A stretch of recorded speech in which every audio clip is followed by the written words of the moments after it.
Welcome to the Scandal Fan Podcast. I am one of your hostesses, Jaha Knight, author, branding coach, and speaker, and I am joined by the A team and the B side, so y'all know it's about to go down. So go ahead and introduce yourself. See, I threw that over to y'all this time, so y'all can't complain. Hi, my name is Elde'a Harris. You can find me on Twitter at Janet Tamerfan. And where are you from? I am from Columbus, Ohio, born and raised. Alrighty. Wait, where are you from, born and raised? Columbus, Ohio. All right. I'm glad you said that because I was like, Eldea is somewhere in the Midwest. Somewhere. I thought it was Ohio. I was like, isn't it Ohio? And in Columbus, I've been there once.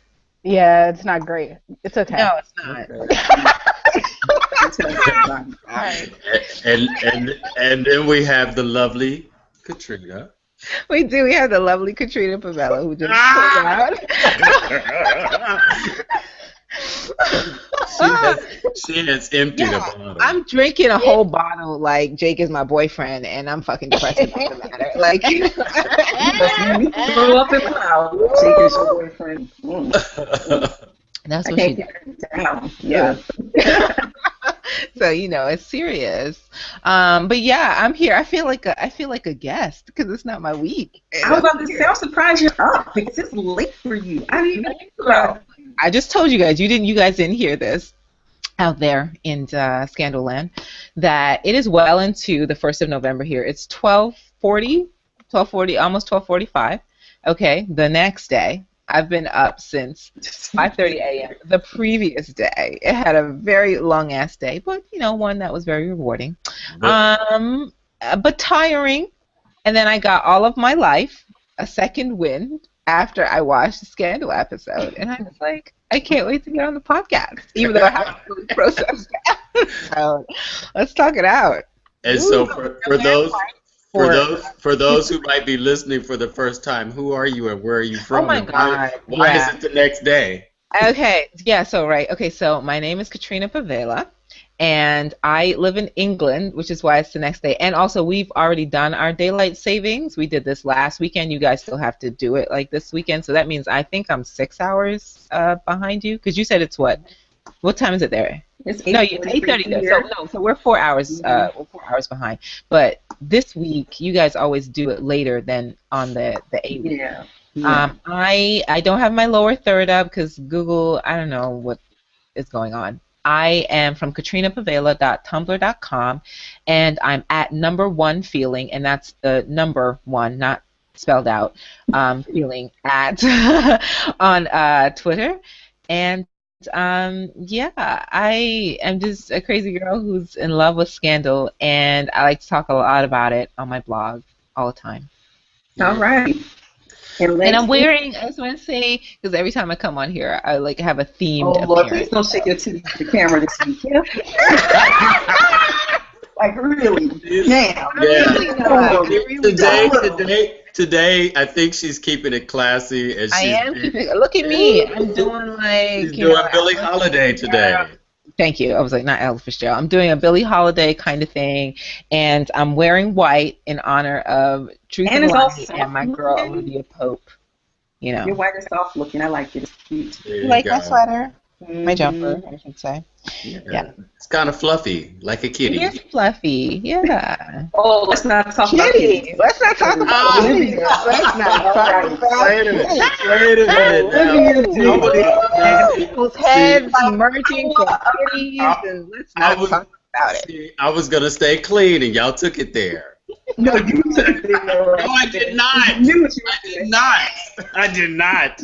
When I say kitty, I literally meant a kitty. All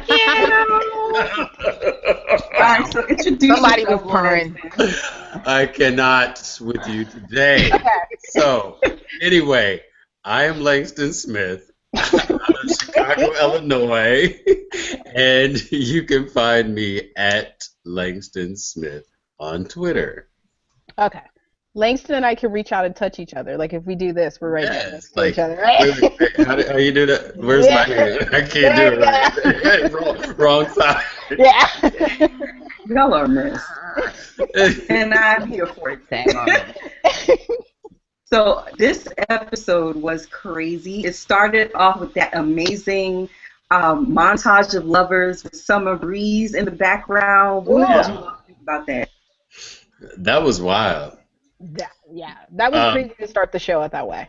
I was like, wow, Shonda's going there, and it's like, but then it also makes you wonder: is that what what was really going on in her head while she was on that island? Was she fantasizing that Jake was Fitz, and that's really what their relationship is really all about? Is he's the replacement? So I like that question. That's a good one. What do y'all think? I did. I like the. A lot of people were pointing out. I know. I noticed like random things that people find so funny. But on Twitter, they were pointing out for continuity reasons how Carrie's hair looked like it looked on the island, how it looked in that in that dream sequence, and they were like, "That's very interesting." So I agree with Langston. It was like she was trying to reference the island without her being there, because obviously they can't shoot there every single episode. Right. You know what I mean? So they had I thought it was a very nod for people who watch the show to go, oh, Liv is thinking, like Langston said, was she thinking about the island? Is this what she was thinking when she was on the island the entire time? And she woke up She woke up screaming. Coke would have woke me up too. Let me just say. But why do you think she woke up screaming? Why do you think she did? Well, did she wake up screaming? She woke up frightened. It's because of her father. He's the nightmare. Right. And I think all of that conflict within her. Let me say something. I'll try to make it as brief as possible about that opening scene, because I was just saying on Tumblr that because I watched it, and the very first image is Shonda is just so good at this, because she just really knows how to initially piss you off, and then there is more. You keep watching and you're like, oh, I get it now, I get it. And then by the end, like, I extra got it, and I loved it even more. And watching it back and slowing it down and watching it, I've been noticing all of these moments. So that montage at the beginning, and I'm trying not to go too deep in this because I actually want to write about this. That was the reason why Olivia's hair was like that, because yes, she was referencing the island. The reason why the song Summer Breeze is playing, makes me feel fine, blowing through the, what was it? Blowing through the chasms of my mind. Mm-hmm. Oh, she froze. What had happened? I know what happened was the computer cut her off because she knew that she was going to be longer than she said she was. I'm telling. That's what I'm going to do. All right, so we have a couple of people chimed in on the question and answer when, asked the one about the montage. And Annie 340 says it was hot. She also said maybe Liv woke up dreaming that Fitz killed Jake or vice versa. It could be that she dreamed that Rowan killed Jake, because I asked, why do you think she woke up screaming? And then Shane also says her memories were conflicted. Her feeling, she thought she was remembering Jake, but it was Fitz. That was why she woke up screaming. And then we have Olivia's gut. Oh, Lord. I will let you read some comments from the Q&A session up here before I get to the rest of what Shane is saying. So go ahead, Eldea.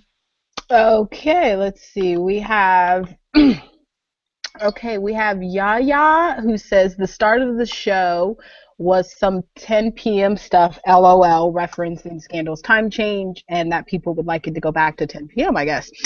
She also said, hey, y'all, I'm ready to talk Scandal. Shane B said, okay, let's get to Fitz and Jake.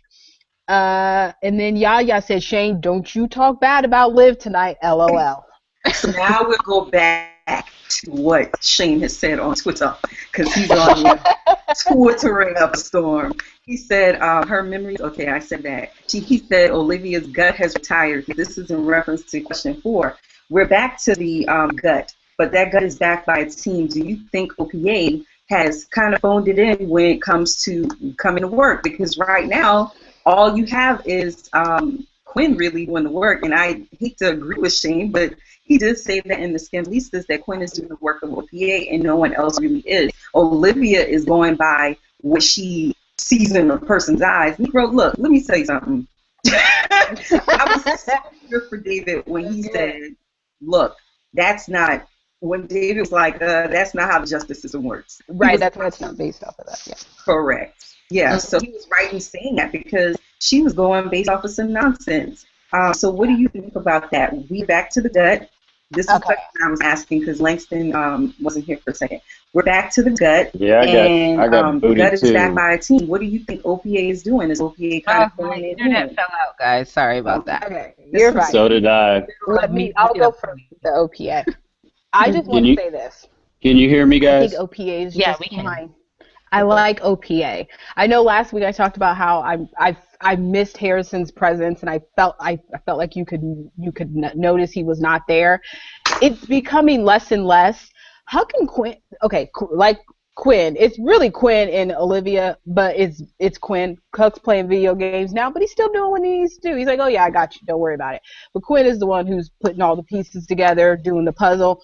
It wasn't the same with them slapping the pictures up on the wall, but I just think that's because we're used to Abby doing it, and with the snarky comments, that was like the only thing that was missing. But I think overall, OPA is fine. I just like that they've got Olivia back doing what Olivia does, if that makes sense. I cannot agree with you less. I think that a catastrophe of nonsense and influence. Only because, look, Olivia is too distracted by her situation in her personal life, and so is Huck. Quinn is the only one that is not distracted by the fact that she wants to jump on Huck and ride him like a pony. So she's literally the only one that's not bothering, to focus on that. She's paying attention to what's actually going on, and they are not. So their distraction is causing problems because this is the third damn case in 6 weeks that they shit the bed on. Like, it's just a mess.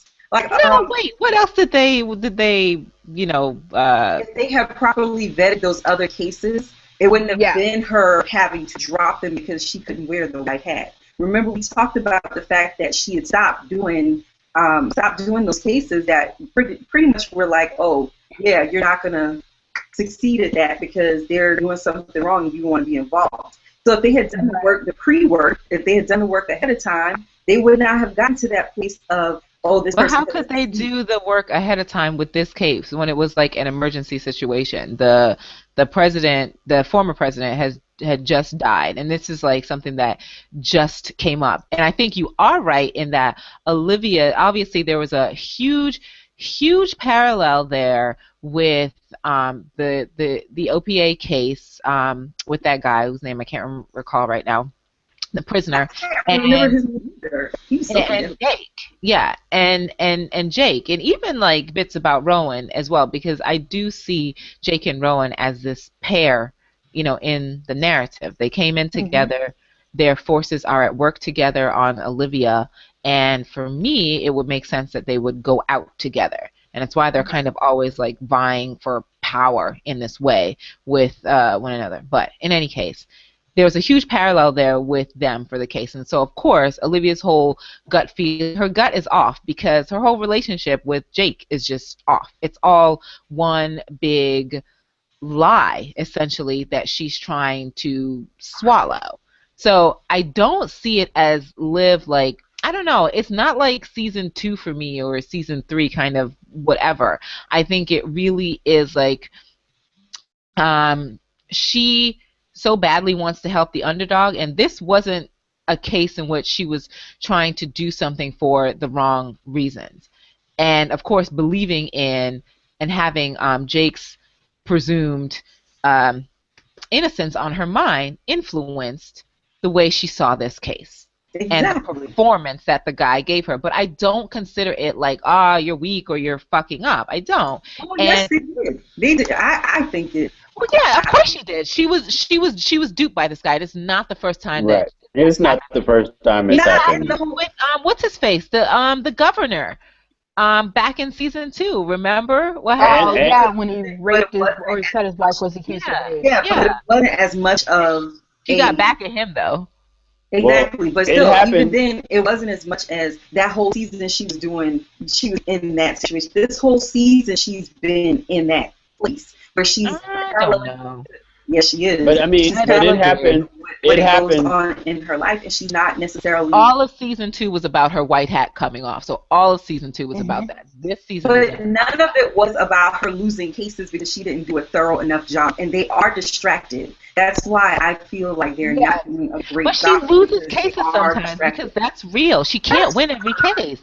And I don't want her to win every case, but this season, there's only been one case where she's had the justice of the case or whatever. She's not done with that first case with her friend from law school. That's not done. That's ongoing.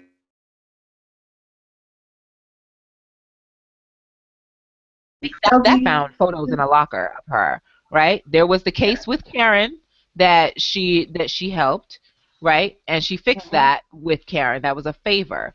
Then what? What was the case from last week? That was still more of the grand case.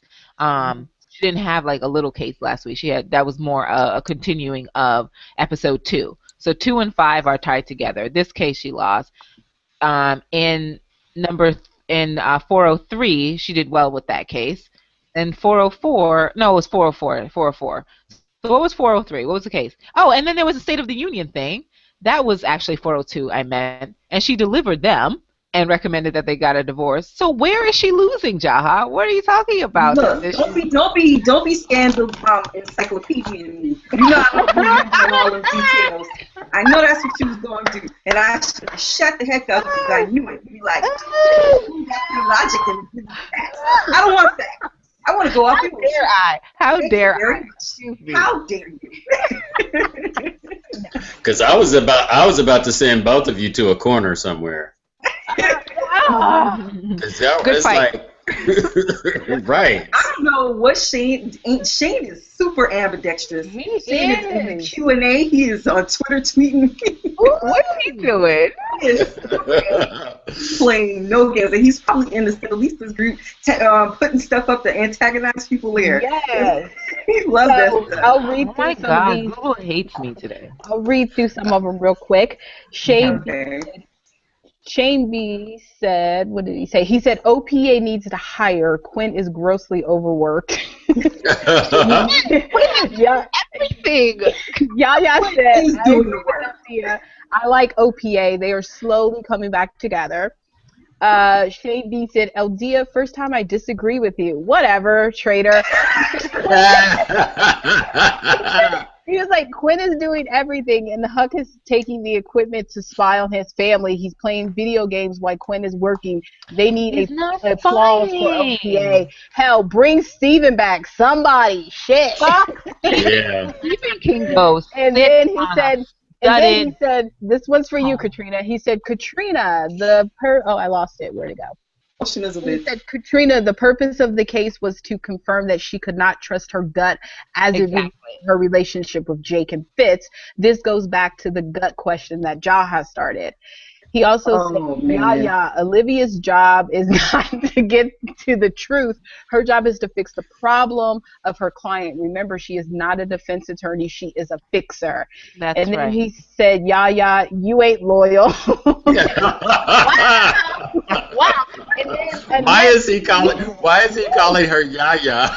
Because Yaya is in the chat. She's in the chat room. Oh, he's Yaya. with someone else in the chat room. I thought he was talking about you.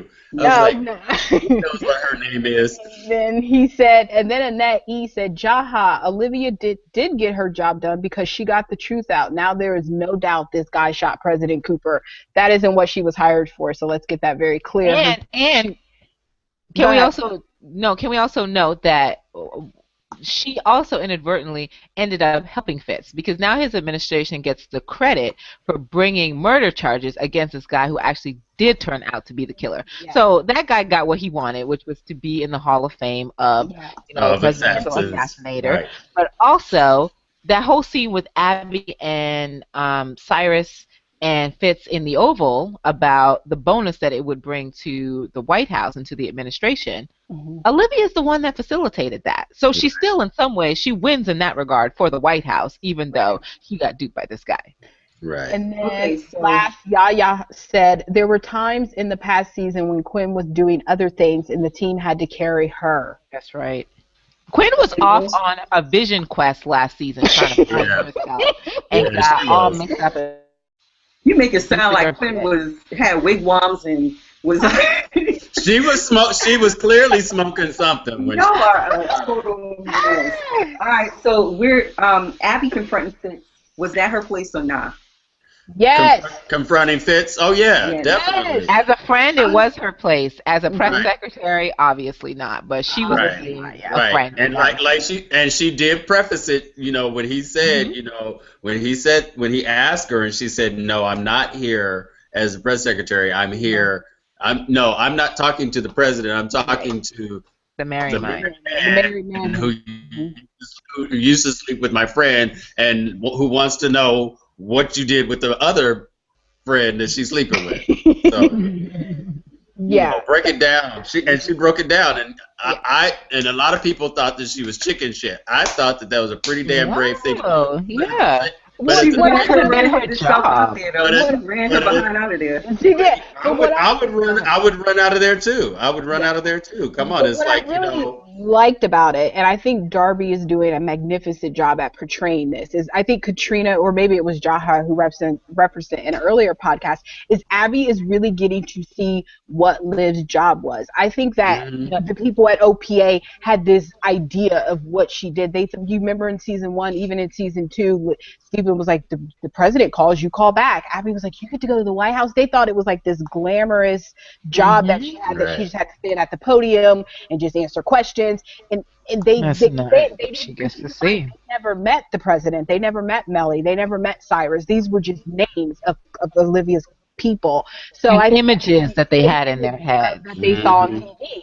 And she's really getting to see the people. And you can see Darby's portraying it like on her face. She's like, these people are motherfucking crazy. Like, she's like, y'all is some crazy people. She knows it. She knows crazy when she sees it and not afraid to call it out. But that's part of the point of the season, right? And because we've heard it like multiple times now about, have you ever considered what it's like to be Olivia Pope, and why are we all trying to be Olivia Pope? Like, it's not like fun, and it's not that easy. A lot of time. And so, part of the point of the season for me, it's early on, but what I can tell is happening is kind of the woman behind the superpowers and the super hero kind of image, and getting to see what who that is and what that is all about. And we saw how that was manipulated beyond reason last season and led to flight, because she just couldn't fight anymore. By the end of the season. And for me, this season is kind of about her comeback and how she's going to do that. And I really hope part of that involves deposing her father's kind of power and influence in her life. And she's already started that, because I think basically defying him, she smoked him out. Yeah. Because that final moment let her know, yeah, you did this shit, and I'm about to blow you out of the water. Yeah, but if you were Liv, wouldn't you be concerned? Like, Papa Pope does she not think that he won't cross? I mean, he's already crossed her, let's be honest. I mean, you know what I mean? Like, is she not thinking? Like, I don't feel like she's thinking it through, because it's like everything he's done. Like, is she? Look what he did to her mother, his wife, who betrayed him. So is she not concerned that he's gonna do some crazy shit to her? Because I would be concerned. This is the thing, though. I think Olivia. Sorry, go ahead. Go ahead, Langstan. No, I was just gonna say I don't think she is. I just think that I think at this point she's angry, because if she is true, if you basically tell your father, I have weapons that you couldn't even begin to possess. You're pretty much in anger mode, and I don't think she gives a damn anymore. I don't think she is in anger mode. I think she doesn't give a damn anymore, but I don't exactly. I don't think, because she has embraced something within herself, right? She's come to she's accepted something. No, and I don't even think it's the power of a teen. Although the moment where that was so slightly muffled, but yet we still yes, she looked at him like, yes, Daddy. Like, no, that moment right there, I saw the way she looked at Fitz when she was in Sitting Lotus, like on top of him. I was like, oh, he is putting it down. All right. She said, I'm going to put it down and you're going to follow up. She said, put it up, whatever. Anyway, that's she said, I got this. Look at you. What is that? Not to be ratchet. I don't think she's angry anymore. I think that she is, it seems like with regard to her father at least, she is resolved because she's also finally settled and embraced something within her about Fitz. Like she stopped kind of trying to lie to herself because it just doesn't work. And I but think it did feel like she threw down the gauntlet though. It does, because this is the thing though. She tried all of season 3 in many ways to fight Rowan with the kind of resources that he would be used to, right? Mm-hmm. So fighting Rowan with his own kind of recognizable weapons. Here's what Rowan doesn't recognize. He doesn't recognize the power of love because he doesn't feel that. I don't think he's felt that really for anyone. His whole like anger with Maya is partly that he was betrayed and used by her and that somebody bested him, right? And nobody takes command, remember? Command takes you. And so that's what he's done to Maya over and over again, like to punish her for trying to take him. And so with Olivia, look at the way this man consistently talks about Olivia and the way he treats her, right? Whenever, especially if she's being, kind of uppity in his eyes, he talks about her as his treasure. And people may think, oh, that's sweet. But what is a treasure? A treasure is a thing. It is a possession. It's not a person. Right. The way he talked about Jake, my dog got off the leash. He sees people as possessions that he can make bend to his will. He did the same thing with Fitz. I was his daddy. I was his best friend. I danced for him to get his him to wet nurse. He is his wet nurse. Wet nurse and nanny. Those are three. Obviously, he doesn't think Fitz is shit. He thinks that he is a whiny, overly sensitive baby because that's everything Rowan. He is the super dude. He is more masculine than the most masculine dude, right? So this is the guy who has grabbed white patriarchy by the balls and tried to best it. And this is what it produced. A person that just ends up harming everybody, including the people that he purports to love, including his own family and both the black women in his family, right? Olivia is damaged and harmed by him. Maya is damaged and harmed by him. I do hope before this season plays out, somewhere along this season, that we get to see some portion of his backstory besides just his what he said in 310. Yeah. Okay. Yeah, I mean, because it's like there's something more to this that drove him to be who he is, besides just Maya, besides just his anger with the president. It goes way back. He said right. Be careful what you wish for, Langstan. Be careful what you wish for, because one season we asked for more backstory, and Lord knows the gladiators were up in arms because we got too much backstory. It's like, oh, where's the fine line of enough and not enough? So be careful what you ask for. I will point the finger at you and say, Langstan. When did we get too much backstory? Yeah, I don't. All of last season. Was. I don't want to hear no more about B613. I'm tired of hearing it. All of last season. But that's not even backstory. That was like what was happening in that moment. I mean, hey. I'm just saying I want to know how he got to this point. We have to get that because that was a lot of Olivia's backstory. Last season was a lot of her backstory. Right, that was her backstory. I wanted it, but although it turned out to be full of so much damn pain, but I wanted to know her. Know what you expected. You just wanted to hug her. So, but damn, I know that's horrible. Well, I have. Y'all can hear something wrong. What's wrong? Yeah, it's a bunch of static. Yeah, is that better? Like bees, but anyway. Yeah, that's better. If y'all can hear it, if you're listening to us or watching us live and you can hear something weird with the audio, please let us know, because I can't hear anything odd with the audio. I didn't hear what y'all were hearing. I heard it.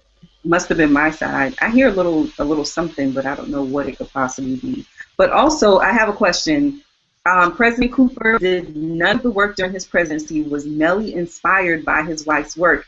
That was one of the questions I asked him on Twitter, and he said Melly was inspired by Mrs. Cooper. Now she has a renewed purpose to her job as First Lady. She will find moments to shine. And then Shane answered as well, and he said, let me find it, Melly needed this inspiration. She's been searching for purpose. Bitsy showed her that she had to make it happen. So I think that's why she kind of took it to that podium. What is y'all's opinion on that? Well, go ahead. Sorry. I was just going to say, well, first of all, we also have to understand that Fitz is not Cooper, because remember she said that Cooper was your Fitz love is showing. No, my reading of the text is showing. Right. when I was watching those scenes, I was like, Melly, girl, let me tell you right now how you about to right. Because and I'm going to tell you, Langstan, you go ahead. And I'm going to detail for you how she's going to fit based on what's happened in the past. Right, exactly. And that was my point, because as I was listening to Bitsy, I was like, don't steer this girl down the wrong path. We've already heard you are ornamental. You are not functional. You are ornamental. So, whereas Bitsy had a husband who had ADD and who was the village idiot, as she called him, Fitz is not that person. So Melly will only get away with so much. Now, I appreciate the fact that she's back and that she's found her purpose, but we're gonna find Melly getting kicked straight up her ass if she pulls that with her. Not even that. But not in the literal sense. But you know what I'm saying. I know you. I don't know. It might be literal. I don't know. People like to choke up a man and do all kinds of stuff on this. Oh, Lord. Can we stop? I just wanted to say, we're doing things a little different, but are we going to do favorite moments or? Yes, we're going to do favorite moments. I'll save one comment for later then. All right. It's called her Gabby, y'all. That was kind of petty. It's called her Gabby. What do y'all think that's he about? He did it. Well, he did it immediately after calling her Abby, because she came in and he said, he says, hey, Abby, or what is it, Abby? So he knows her name. They had that whole moment.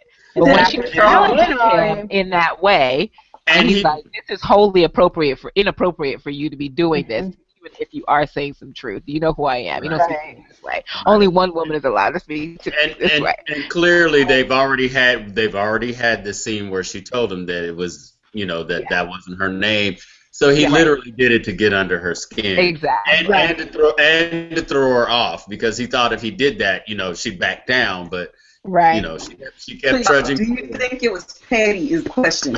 Yeah, it was petty. It was petty. You know what? I don't like. He's a petty man, though. Hold on. He's a petty man. Hold on a sec. Hold on.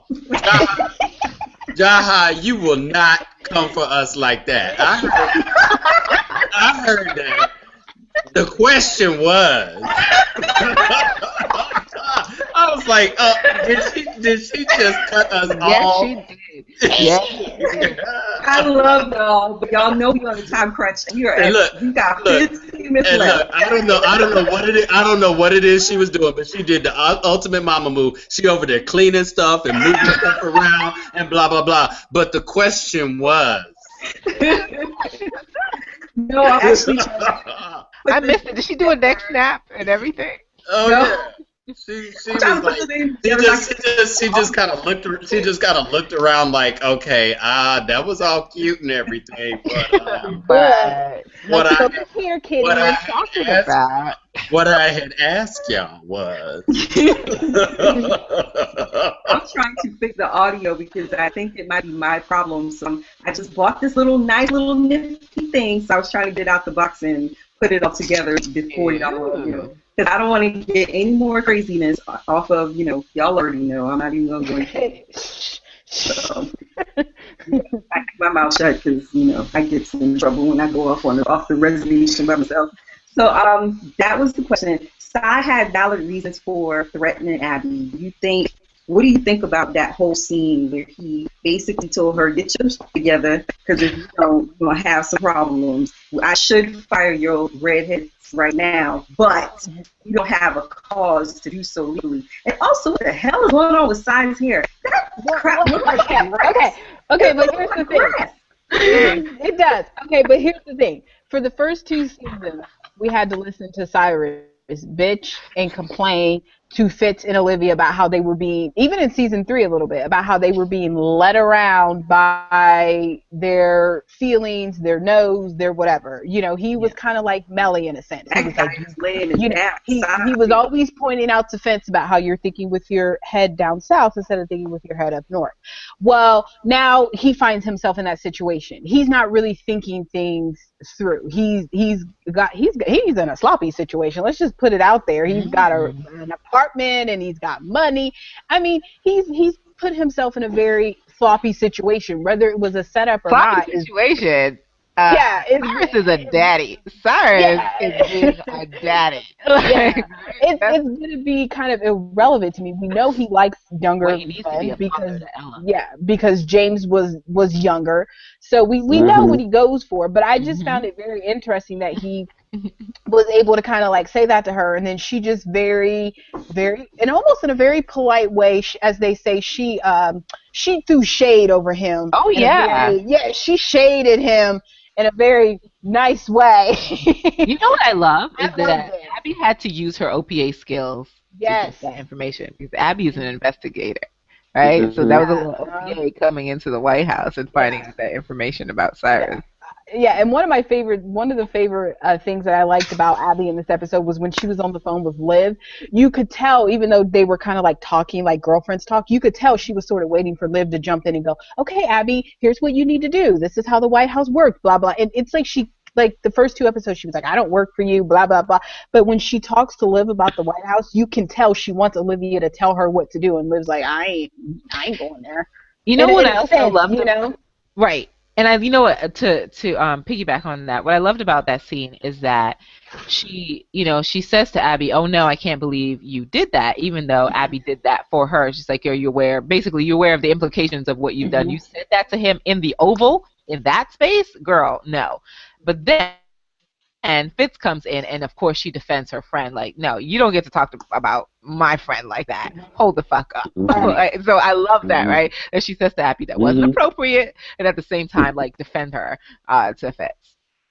All right, so Shane answers that question of, do you think Sai had a valid reason to threaten Abby? He said his reason was valid, but to Abby's point, his backdoor is the problem. Mike is so dead soon. Which that's funny to me.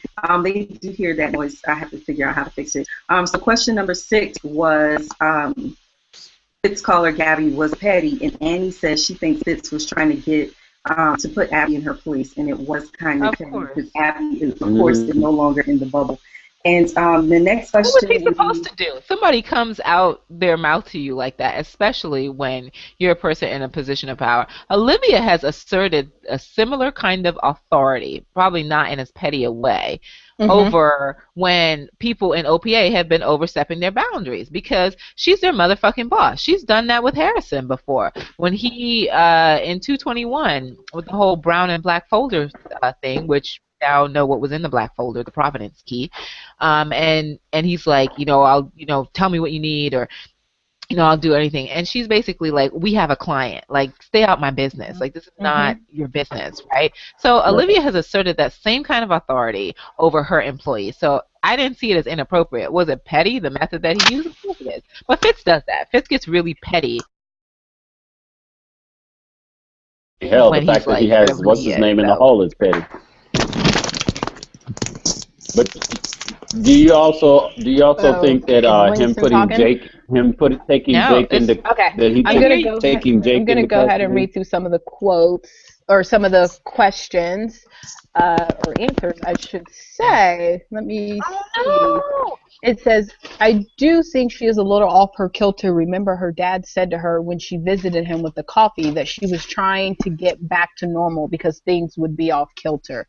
Yeah. Shanky said, Eldea, Olivia is not sure what her father is. We are back to the. Oh, I think I already read that. I think Olivia knows exactly who her father is. How to deal with him and tackle him has been the issue, because like I said earlier, she tried, usual kind of aggressive, kind of masculinist ways of trumping his power. And that didn't work in season 3, right? So when she says to him at the end that I have weapons that you'll never possess, that's a very feminine kind of response, because she's going to hit him in ways and things that he doesn't know anything about or know how to deal with. Exactly.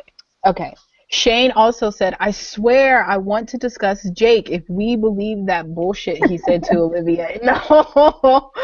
Yaya says, Fitz is an idiot, but really Melly is just as qualified to be president as Fitz. Plus, just like Liv is distracted, Fitz will be distracted. They want us to think that, and I really don't want that to happen, because Melly thinks that she is going to, from that whole conversation with Bitsy, and him, her, President Cooper, like fucking his secretary and whoever knows what else, all of the things that the examples from her husband were like extremes. And Langstan is right. Like, this is where Melly is going to be sadly mistaken, because Cooper is not Fitz. Like, Fitz is not Cooper. And so what Melly has, delusions of grandeur around how she's going to pimp her idiotic, idealistic, romantic husband and pimp the Olitz relationship, which she has been doing from jump since she found out about it in 208, or like when that was discovered to us in 208, right? And she's gonna be really sad. She's gonna have some mistakes, but this is the thing. At the end of the day, everything that Bitsy did, no matter how much shit she did behind the scenes, guess what? Nobody fucking cares, because you were the president's wife. You didn't have a career of your own. And Melly is going to find out that instead of trying to pimp, what she needs is the divorce from Fitz. She can go have I got nervous for a minute. Because anything she does in the name of Fitz as president, guess what? He's the motherfucker that's going to be like, I don't even know why you think this plan of Bitsy's is going to work for you. It's not made for you. You need to find your own way. Been telling y'all this since 304. Yeah. Did she smoke some weed with Bitsy? She went and smoked some weed with Bitsy, didn't she? That was hilarious, and I wanted to see that scene. Kamira said, I hope I didn't butcher your name. The sad thing is, if Millie were actually like Bitsy, she would be running the White House by Fitz's side. Now, Liv would be capable of doing the job, but Melly has a tendency to cause international incidences, which is what I think Katrina and Langstan said. Exactly. Hey, can I say something to that person? Y'all, tell me this. Because I have chronicled on my site, katrinapavela.tumblr.com/notes, a list of what I call, and I put this in quote, Melly sins. Y'all, tell me a time Melly has done something on her own that she has actually succeeded in and didn't need Olivia's help to help fix it or make it happen. So everybody out there saying, oh, Melly could be president, she's so brilliant and blah, blah, blah. Yes, she is brilliant. But Melly is short-sighted in her political pursuits. And whenever she does something, it's like an emergency or to fix something. And she usually ends up fucking it up or making a mess of it either with Cyrus or someone else and needs Olivia's help in the end. So all y'all out there thinking, oh, Melly's a shit and she's so much better than Fitz and da-da-da-da. Because everybody forgets that Melly was just as involved in the fiasco with Defiance. With Defiance and also the Daniel Langstan murder. Thank you. She helped pimp that along. That was, I mean, although the idea of using James wasn't her idea, the idea of getting dirt on Sally and setting him up with someone. Remember, she picked out the girl. She picked out the call girl in the first place. And then she was the one that told Cyrus, your boy's gay. He's not interested in the girl. Told you. We got 5 minutes left. And then she further egged it along when she put the bug in Daniel's ear that, hey, you know what? They have an open relationship. Yeah. The gays just have all the fun. Okay. The last. So let's move this along because we got 5 more minutes. Read fast, Eldea, and we'll just read the comments and move it along. I was just going to say the last one was Kamira said, let me see if I can find it again. She wanted to know what happened to the envelope that Jake had when he went to the White House to see Fitz. When the Secret Service took Jake, are they the ones that have the envelope? When Fitz went to Liv's house, is that the same envelope Jake had? If it is, Fitz no. I just wanted to see if you guys could clear that up for her. Okay. That whole thing was copied up. Coffee Light and Sweet said, man, listen, Mama Bitsy is the truth. We need more scenes with her. Can you only imagine the shade fest that she and Cyrus could have? Laugh my butt off. And then Robin Bailey is on the YouTube channel. She says, Abby said, you should watch Your Back Door. It was too funny. So some of the other comments that we have for the Twitter chat is, and if you're not live tweeting us, the Twitter handle is @Scandal Podcast. I've been asking the questions that we've been talking about here on the podcast on Twitter. So as we've been talking, the questions have been rolling out. So the question that I had was, who knew the whole time that Huck was playing with Javi? I raised my hand because I knew it. I knew it. I figured it out. So much. Oh, my little heart. I mean, because first of all, because as we know, he did leave that gift. Mm-hmm. That game. For him, which was a video game, which he had already said that he had tricked out. So yeah, I figured it out as soon as I saw that he was playing a video game. I was like, this must be the video game that he left for Hobby, and so he knew his handle, so he knew how to find him. I mean, he's a hacker, for Christ's sake. So our last question of the night is, we're first going to get to the 3 scenes because Eldea needs to get that desperately off her chest, and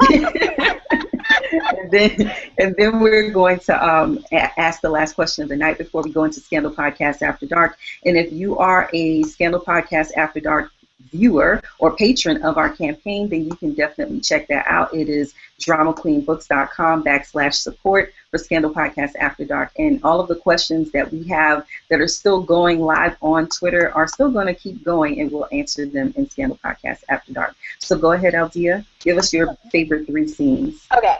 My favorite 3 scenes / moments. I'm going to do something a little different because I know we all are probably going to touch on the same ones. We probably all had the favorite ones. But I wanted to do more about just a little to do with the show overall, if that makes sense, not a particular scene.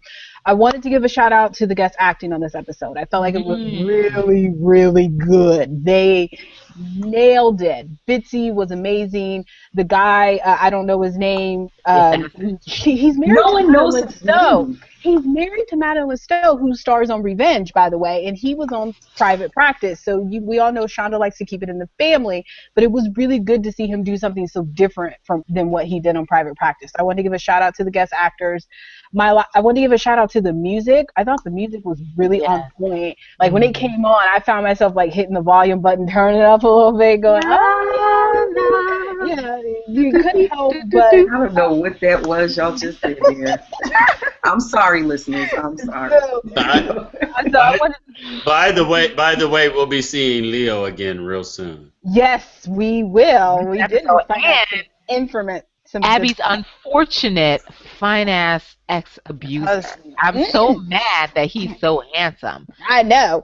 And then the last one I was talking about it earlier about how I was able to kind of live tweet, and the overall senses I was getting was there was a lot of Jake love last night on Twitter. I don't know if he's sorry for him. I don't know if what they have tried to do has actually happened for everyone outside of us, which is they have people who are now. Because I'm in the bubble.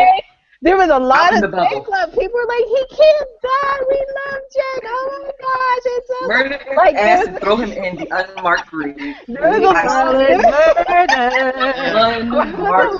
No, I'm just okay. I'm just saying. Back to favorite scenes. Y'all getting I'm just saying. For me, I live tweet a lot of Jake love, and then another thing was people were saying we need another based off of the Fitz and Olivia scenes. We need another just Oleg Strictly episode. episode, and they want flashback episodes. So those were my 3 favorite like moments from the night. I didn't want to. So Did they not I get tell it? you, the only flashback I'm really pressed for is Olivia taking that tire iron to Carl's kneecap. That's all I want to see. Every episode. You want to see that? You want to see that flashback? Well, I don't know. How long would it Says take it her to every get her episode. curls that big again? Like, how long would she have to wait to get her curls that big again? Because, you know, it can't be slick Olivia. It's got to be, like, big, poofy, you know. Okay, so go ahead with y'all's favorite scenes, Katrina and Langstan. I just have one moment that I'm going to talk about, and it is the falcon is in the nest. That's all I I wondered what the heck that was about. I was like, what? Falcon is Falcon is the name the Secret Service has called him by. We've known this since season 2. No, I knew that part. Yeah, right. And the nest. I love that they called it the nest because that's what a nest is. It's home. Exactly. That's why I was like, what? But the funny thing is now he has 2 new people that he has to confide in. Right. Business. No more time. So, but they already knew that it was the nest, right? They already knew. Right. They already know about this relationship. So I don't think only Hal and Tom, but Tom had to motherfucking go. I'm surprised he's still alive. Rowan must have took some pity on him. Right. What's your favorite scene, Langstan? Well, first of all, my first favorite scene would be the introduction of Bitsy, and and I just love the way she played that. While everyone was in the room, she was sweet as pie, and then as soon as they left, that bitch came right on out. She goes, that. Just like Nelly, all that performance. Yeah, total performance, and she was just like, she just set it off, and she goes, look, I'm taking over this office. You go do whatever it is you have to do, kissing babies, whatever it is you have to do. I thought that was hilarious. Right. Inoculate fat kids. Inoculate fat kids. Because y'all remember Melly complained about that in episode 204. Right. About idiot kids about vaccinations. Right. And if I need you, I'll call you. Okay. Bye. She totally treated her as ornamental, not functional. Right. And then and by the way, and after she gave such great homage to this damn quilt on the damn wall. Oh, and by the way, get rid of that damn thing because you might get crabs or something. You might get crabs. So that was the first one. Then the next one, of course. That was the first one? Come on now. That's the introduction. Come on now. Keep up. So then and then my next one, of course, is Rowan.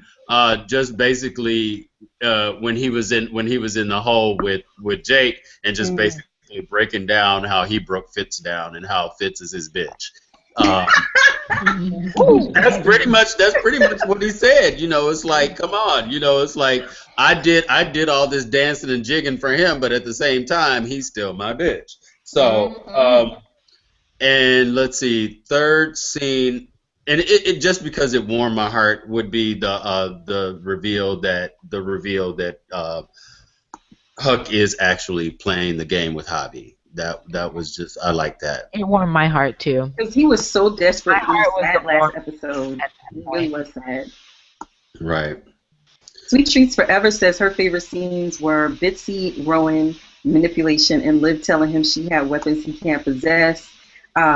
Shane is asking me to send the After Dark link, which if you go into your communities and go into the private community for Scandal Podcast After Dark, Shane. Shane, why are you asking me these crazy things? Stop it. So you've been there before. The last question I will ask, and I'll let Eldea read the last of the comments in the chat room. I think Yaya said that the scene with Jake made her cry, and then there was another comment. She thought Javi was a lot older than he actually was. They showed us that he wasn't that old. I never thought he was that old. Yeah, in 752 he wasn't that old. Yeah. So if there are any additional comments in the Q&A, go ahead and put that out there, Eldea, so that we can ask this last question and get on into Scandal Podcast After Dark. Okay, so Yaya said, I like that Abby and Gabby are sticking up for Liz instead of blaming her for everything. Guess we have to call her both now. She also said, Gabby Abby. Abby. She also said, I love how at the end she was wearing the black swimming cap. That told me she is daring Papa Pope to get froggy. With the white swimsuit, though. Yeah. Very Okay. important. And then she said, oops, I meant that he told me that she is daring Papa Pope to get okay. Froggy. Froggy. Shane B said, Langston, you are wrong. Melly, no, I already read that. Melly will be sewing Because fits you're to supposed to be That I'm clicking those what? things and then dismissing click 'em. them. Yeah, Okay, so click them and No, dismiss them. I must have missed this. I need to hear this. What did okay, he say? he said, Shane B said, Langston, you are wrong. Melly will be throwing Olivia to Fitz so that she can run the country. She is smarter than Fitz. No, she is not. She's smart, but she's Melly still is very smart, but her she's problem very is smart.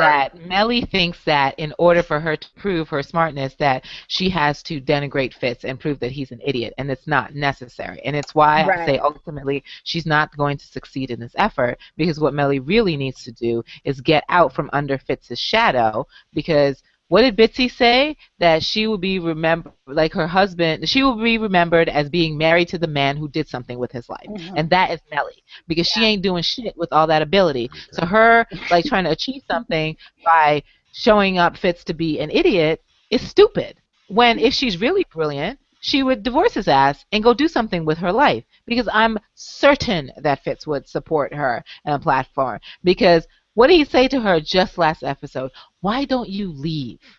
Right? Mhm. Hmm. And even she in 216, when she slaps the shit out of him because she's mad about Andrew being taken away from her toy, which didn't I tell y'all she ain't love that man? Y'all talk about, oh, Mew, they're perfect and that's love meant to Hello, be. I her said, son just maybe she died. doesn't think this man. I'm not focusing Anyway, on no penis when my son is dead and cold in the ground. anyway, no, no, Why no, are you but no, letting me? no, no, no, I don't mean that. No, but I'm saying she dropped him like a hot potato. Like no, it She was knew just he about her would. You interactions knew with she him. would. No, no, no. But even before her son died, the point is when she slapped the shit out of Fitz in 216, and she said, "You take You take everything from everything. me," Hmm. and then she says, I forget what Fitz said, but she says, "No, you stay, I'll go." And for me, that was an anvil Yeah. that was falling for some time later in this season. And I think Well, there's now a we lot of only things got building 2 up. more minutes left because Katrina done Yeah. took up 7. So And I'm just Anyway, I just want to say, Yaya, you're wrong about like, oh, Melly's gonna triumph over Fitz. That shouldn't be like what she needs to do. Melly should just triumph on her own. She doesn't need to prove Fitz is an idiot because he's yeah. not.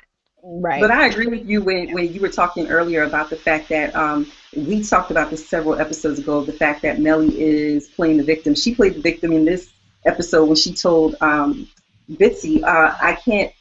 I tried that; it didn't work. I was like, He "Shut only up, white listens to girl." one woman.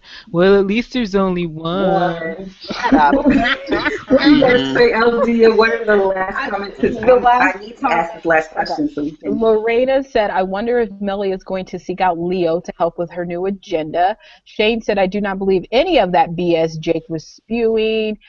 Shane also said, the D will solve all problems, trust. And he also said, everyone knows about Fitz and Olivia. This shit ain't no secret no more. And then he gave us the prisoner's name. He said his name was Brian Ben. Whoa, I don't think That's the that's actor's That's the name. yeah. actor's Is that name. the actor? Okay. And then he also said, "Great point, Eldea, a la Silas. It's not so great to be Olivia Pope." All right, so we're done. The questions and comments are closed. The last question is, who is hunting Olivia? That is the last I question. am really curious about this because every single season there is a huge surveillance issue. I don't even get into the symbolism of that about black women in America and all that stuff. Mm-hmm. But I'm really curious about where this goes. This whole surveillance thing has been embedded in the narrative since season 1, Enemy of the State. And it has continued in some way. So I don't know where this is going to go. I'm very, very curious. And I was shocked by that there were surveillance photos of Olivia. And I don't know who this is connected to. I told y'all at not Remington, y'all know what I'm talking about, that little thing that I was telling y'all. Thorngate. Thorngate. I told y'all that wasn't over. What is your opinion on that, Langston? What's that? Now, Langston over there eating gummy worms. What's your opinion on the continuation of Thorngate? The continuation of Thorngate? I think I mean, it's going to continue to be an issue because it could be part of the reason why Olivia is being hunted and how they're keeping track of her. That's what Katrina just said. What about you, Eldea? You know what? For me, I was surprised, but I wasn't surprised because last season when Carrie was pregnant, I don't want to bring up painful memories for you gladiators, but my friends and I actually had this theory. I'm sorry. She got to bring in the realness. My friends actually had this theory because this was before they announced that they were going to shorten the season, and everyone was doing all the speculation about blah blah blah when she was due, would they still be filming. I actually thought they were going to like have Olivia kidnapped at some point, like Papa Pope was going to like kidnap her, and that was how they were going to kind of write her out for a couple episodes or something like that. So I agree with Katrina. I'm very interested to see how it's a continuous play because we know Fitz has been watching her at some point. We know Jake spied on her at some point for her father. Fitz was spying on her for his own personal reasons. Huck can spy on anybody. So how do we, like, I'm very interested to see, like, how do we, because my friend brought up a point, she was like, how do we know Huck hasn't been a plant all this time? That he was Rowan's time bomb that was placed in Olivia's life for a reason. Even though we all see how they met, it doesn't mean that he wasn't a plant at some point. So I'm interested to see. I have no theories yet as to who is stalking Olivia Pope. Okay, well, we are out of time, so we are going to go into Scandal Podcast After Dark, and we're going to discuss some of the questions that we'll still be tweeting on Twitter. So if you all have anything to chime in about, we will be talking about that in Scandal Podcast After Dark. Thank you all for joining us. The episode will be live on iTunes tomorrow, seeing as I have to get stars. So the episode will be live on iTunes tomorrow, and you all can check it out then. But until then, you can share this episode with Was that star shade? That was some shade, just a little bit. A little bit. You can live share. Sorry, y'all got me all verklempt. You can share this episode with people out at the YouTube channel. So thank you all for tuning in. We truly appreciate you being here with us. Thanks. Bye, guys. Goodbye. Bye.